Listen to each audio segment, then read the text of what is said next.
നരേന്ദ്രമോദിയുടെ make in India പദ്ധതിക്ക് മേൽനോട്ടം വഹിച്ച ഉദ്യോഗസ്ഥനായ രമേശ് അഭിഷേക് ഇപ്പോൾ അനധികൃത സ്വത്ത് സമ്പാദന കേസിൽ ഉൾപ്പെട്ടിരിക്കുകയാണ്. നേരത്തെ ആരോപണമുയർന്നെങ്കിലും അന്വേഷണമോ നടപടിയോ ഒന്നും സ്വീകരിക്കാൻ കേന്ദ്ര ഏജൻസികൾ തയ്യാറായിരുന്നില്ല.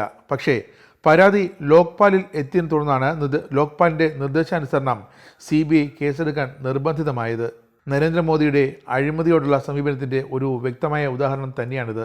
പ്രതിപക്ഷ നേതാക്കളെയും ഭരണാധികാരികളെയും അഴിമതിയുടെ പേര് പറഞ്ഞ് വിവിധ കേന്ദ്ര അന്വേഷണ ഏജൻസികളെ വച്ച് വേട്ടയാടുന്ന നടപടി ഉയർത്തിക്കാട്ടിയാണ് BJP തങ്ങൾ അഴിമതിക്കെതിരാണെന്ന് സ്ഥാപിക്കാൻ പലപ്പോഴും ശ്രമിക്കുന്നത്. മോദി സർക്കാർ അധികാരത്തിലെത്തിയത് മുതൽ അന്വേഷണ ഏജൻസികൾ അനധികൃത സ്വത്ത് സമ്പാദനം, കള്ളപ്പണം വെളുപ്പിക്കൽ എന്നിങ്ങനെ നിരവധി കാലങ്ങൾ നിർത്തി പ്രതിപക്ഷത്തെ വേട്ടയാടുകയായിരുന്നു. CBI, എൻഫോഴ്സ്മെൻറ്റ് ഡയറക്ടറേറ്റ്, ആദായ നികുതി വകുപ്പ് എന്നിവ ഉപയോഗിച്ചുള്ള സാമ്പത്തിക കുറ്റങ്ങളും മറ്റുമായിരുന്നു അഴിമതിക്കെതിരായ വേട്ടയായി മോദി സർക്കാർ എടുത്തു കാട്ടിയിരുന്നതും. പരാതി ഘട്ടത്തിലുള്ള കേസുകൾ പോലും മോദി ഉൾപ്പെടെയുള്ള നേതാക്കൾ അഴിമതി ആരോപണത്തിന് ഉപയോഗിച്ചിരുന്നു.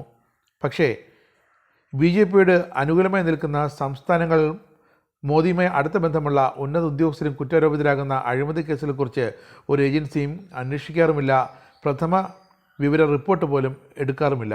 മധ്യപ്രദേശിലെ ടെൻഡർ, അനധികൃത ഖനനം, വ്യാപം കുംഭകോണം, വൈദ്യുതി മേഖലയിലെ അഴിമതി എന്നിങ്ങനെ നിരവധി അഴിമതികൾ ഉയർന്നെങ്കിലും അതിലൊന്നും ഒരു നടപടിയും ഉണ്ടായില്ല.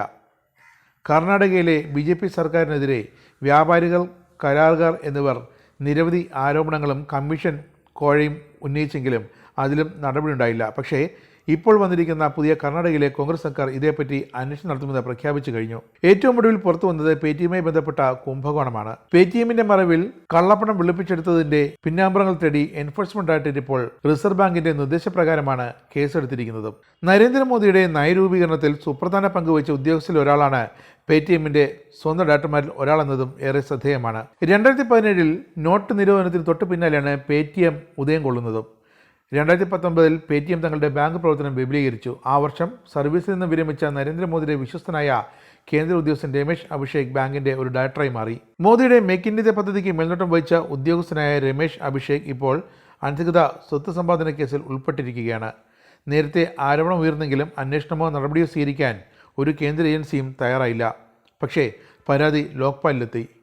ലോക്പാലിന്റെ നിർദ്ദേശാനുസരണം ഇപ്പോൾ CBI കേസെടുത്തിരിക്കുന്നു. തന്റെ വിശ്വസ്തനാണെങ്കിൽ ഒരു അഴിമതിയും അന്വേഷിക്കപ്പെടില്ല എന്ന ഉറപ്പാണ് നരേന്ദ്രമോദി തന്റെ അനുയായികൾക്ക് നൽകിയിരിക്കുന്നതും. മോദി സർക്കാർ കൽക്കരിപ്പാടങ്ങൾ സ്വകാര്യ കമ്പനിക്ക് ലേലത്തിൽ നൽകിയതിൽ അഴിമതിയുണ്ടെന്ന് കേന്ദ്ര സർക്കാരിന് കീഴിലുള്ള കൺട്രോളർ ആൻഡ് ഓഡിറ്റർ ജനറൽ നേരത്തെ ചൂണ്ടിക്കാട്ടിയിരുന്നു. പക്ഷേ ഇതിൽ ഒരു നടപടിയും ഉണ്ടായില്ല. അഴിമതിയെക്കുറിച്ച് വാതോരാതെ സംസാരിക്കുന്ന പ്രധാനമന്ത്രി നരേന്ദ്രമോദിയുടെയും കൂട്ടരുടെയും മറ്റൊരു കപടമുഖമാണ് ഇത്തരം അഴിമതി കേസുകളിലൂടെ വെളിച്ചത്ത് വന്നിരിക്കുന്നത്. തന്റെ വിനീതദാസം വരെ നിൽക്കുന്ന ഉദ്യോഗസ്ഥരെ നിയോഗിച്ച് നടത്തുന്ന എല്ലാ ഹീനമായ നടപടികളും പ്രതിപക്ഷം എത്രത്തോളം അഴിമതിയിൽ മുങ്ങിക്കുളിച്ച് നിൽക്കുകയാണ് എന്ന് ജനത്തിനിടയിൽ ഒരു ബോധമുണ്ടാക്കാനായിട്ടായിരുന്നു നരേന്ദ്രമോദി സർക്കാർ ഏറെ ശ്രമിച്ചതും. പരാതി ഘട്ടത്തിലുള്ള കേസുകൾ പോലും നരേന്ദ്രമോദി ഉൾപ്പെടെയുള്ള നേതാക്കൾ അഴിമതി ആരോപണത്തിന് ഉപയോഗിച്ചിരുന്നു. പ്രതിപക്ഷ നേതാക്കളും BJP ഇതര ഭരണാധികാരികളും അഴിമതിക്കാരാണ് എന്ന് വരുത്തി തീർക്കാനുള്ള മോദി സർക്കാരിന്റെ ശ്രമങ്ങളുടെ ഭാഗം തന്നെയാണ് ഈയൊരു നീക്കങ്ങളും. പക്ഷേ മോദിയുടെ വിശ്വസ്തന് തന്നെ പേടിഎം ഇടപാടിൽ CBIയുടെ അന്വേഷണം നേടേണ്ടി വരുന്നത് BJPയുടെ അഴിമതി എത്രത്തോളം വ്യാപകമാണ് എന്നതിൻ്റെ തെളിവുമാണ്.